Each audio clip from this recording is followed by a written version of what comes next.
امام مالک بن انس نے اسحاق بن عبداللہ بن ابی طلحہ سے روایت کی کہ عقیل بن ابی طالب کے آزاد کردہ غلام ابو مرہ نے انہیں حضرت ابو واقد لیثی رضی اللہ عنہ سے روایت کرتے ہوئے خبر دی کہ نبی اکرم صلی اللہ علیہ وآلہ وسلم ایک بار جب مسجد میں تشریف فرما تھے اور صحابہ کرام آپ کے پاس بیٹھے ہوئے تھے کہ 3 آدمی آئے، 2 رسول اللہ صلی اللہ علیہ وآلہ وسلم کی طرف بڑھے اور ایک چلا گیا۔ وہ دونوں رسول اللہ صلی اللہ علیہ وآلہ وسلم کی خاطر آپ کے پاس رکے تھے۔ ان میں سے ایک شخص نے حلقے کے اندر خالی جگہ دیکھی اور وہاں بیٹھ گیا، اور دوسرا سب لوگوں کے پیچھے بیٹھ گیا، اور تیسرا پیٹھ موڑ کر چلا گیا۔ جب رسول اللہ صلی اللہ علیہ وآلہ وسلم فارغ ہوئے تو آپ نے فرمایا، کیا میں تم کو 3 مختلف قسم کے آدمیوں کے متعلق نہ بتلاؤں؟ ان میں سے ایک نے اللہ کی طرف جگہ پانے کی کوشش کی تو اللہ تعالیٰ نے اسے جگہ دے دی، اور دوسرا جھجک کر پیچھے بیٹھ گیا تو اللہ اس سے جھجک گیا، اسے وہیں جگہ دے دی، اور تیسرے نے منہ پھیر لیا سو اللہ بھی اس سے رخ پھیر لے گا۔ عبید اللہ نے نافع سے حدیث بیان کی، انہوں نے حضرت ابن عمر رضی اللہ عنہما سے، انہوں نے نبی کریم صلی اللہ علیہ وآلہ وسلم سے روایت کی کہ آپ صلی اللہ علیہ وآلہ وسلم نے فرمایا، کوئی شخص کسی دوسرے شخص کو اس کی جگہ سے نہ اٹھائے کہ پھر وہاں بیٹھ جائے، بلکہ کھلے ہو کر بیٹھو اور وسعت پیدا کرو۔ عروہ نے حضرت عائشہ رضی اللہ عنہا سے روایت کی، کہا، نبی کریم صلی اللہ علیہ وآلہ وسلم کی ازواج کے پاس ایک مخنث آیا کرتا تھا، اور ازواج مطہرات اسے جنسی معاملات سے بے بہرہ سمجھا کرتی تھیں۔ فرمایا، ایک دن نبی کریم صلی اللہ علیہ وآلہ وسلم تشریف لائے اور وہ آپ کی ایک اہلیہ کے ہاں بیٹھا ہوا ایک عورت کی تعریف کر رہا تھا۔ وہ کہنے لگا، جب وہ آتی ہے تو 4 سلوٹوں کے ساتھ آتی ہے، اور جب پیٹھ پھیرتی ہے تو 8 سلوٹوں کے ساتھ پیٹھ پھیرتی ہے۔ اس پر نبی اکرم صلی اللہ علیہ وآلہ وسلم نے فرمایا، کیا میں دیکھ نہیں رہا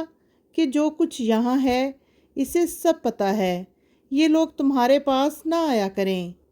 تو انہوں یعنی امہات المومنین رضی اللہ عنہ نے اس سے پردہ کر لیا۔ منصور نے ابو وائل شقیق سے، انہوں نے عبداللہ بن مسعود رضی اللہ عنہ سے روایت کی، کہا،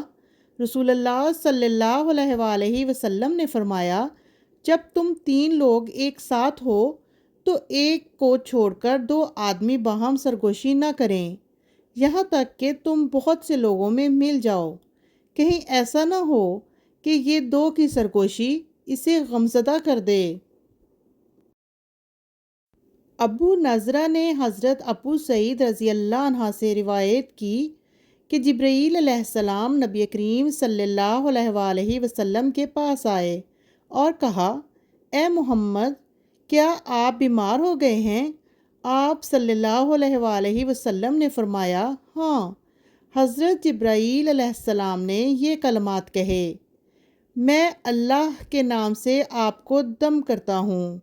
ہر اس چیز سے حفاظت کے لیے جو آپ کو تکلیف دے، ہر نفس اور ہر حسد کرنے والی آنکھ کے شر سے، اللہ آپ کو شفا دے، میں اللہ کے نام سے آپ کو دم کرتا ہوں۔ حضرت ابن عباس رضی اللہ عنہ نے نبی کریم صلی اللہ علیہ وآلہ وسلم سے روایت کی کہ آپ صلی اللہ علیہ وآلہ وسلم نے فرمایا، نظر حق یعنی ثابت شدہ بات ہے، اگر کوئی ایسی چیز ہوتی جو تقدیر پر سبقت لے جا سکتی تو نظر سبقت لے جاتی، اور جب نظر بد کے علاج کے لیے تم سے غسل کرنے کے لیے کہا جائے تو غسل کر لو۔ جریج نے عمش سے، انہوں نے ابو زحا سے، انہوں نے مسروق سے، انہوں نے حضرت عائشہ رضی اللہ عنہا سے روایت کی، کہا جب ہم میں سے کوئی شخص بیمار ہوتا تو رسول اللہ صلی اللہ علیہ وآلہ وسلم اس کے متاثرہ حصے پر اپنا دایاں ہاتھ پھیرتے، پھر فرماتے تکلیف کو دور کر دے اے تمام انسانوں کے پالنے والے، اور شفا دے، تو ہی شفا دینے والا ہے، تیری شفا کے سوا کوئی شفا نہیں، ایسی شفا جو بیماری کو ذرہ برابر باقی نہیں چھوڑتی۔ پھر جب رسول اللہ صلی اللہ علیہ وآلہ وسلم بیمار ہوئے اور آپ صلی اللہ علیہ وآلہ وسلم کے اعضاء کو حرکت دینا مشکل ہو گیا تو میں نے آپ صلی اللہ علیہ وآلہ وسلم کا دست مبارک تھاما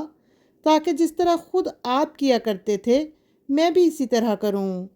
تو آپ صلی اللہ علیہ وآلہ وسلم نے اپنا ہاتھ میرے ہاتھ سے چھڑا لیا، پھر فرمایا اے میرے اللہ،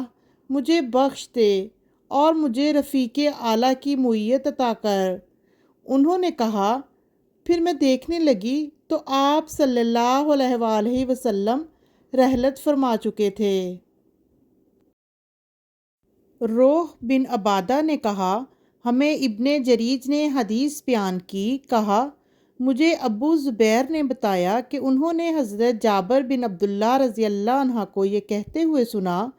نبی اکرم صلی اللہ علیہ وآلہ وسلم نے بنو عمر بن حزم کو سانپ کے ڈسنے کی صورت میں دم کرنے کی اجازت دی۔ ابو زبیر نے کہا، میں نے حضرت جابر بن عبداللہ رضی اللہ عنہ سے یہ بھی سنا، وہ کہتے تھے ہم میں سے ایک شخص کو بچھو نے ڈنگ مار دیا، ہم رسول اللہ صلی اللہ علیہ وآلہ وسلم کی خدمت میں بیٹھے ہوئے تھے کہ ایک آدمی نے کہا، اللہ کے رسول میں دم کر دوں؟ آپ صلی اللہ علیہ وآلہ وسلم نے فرمایا، تم میں سے جو شخص اپنے بھائی کو فائدہ پہنچا سکتا ہو تو اسے ایسا کرنا چاہیے۔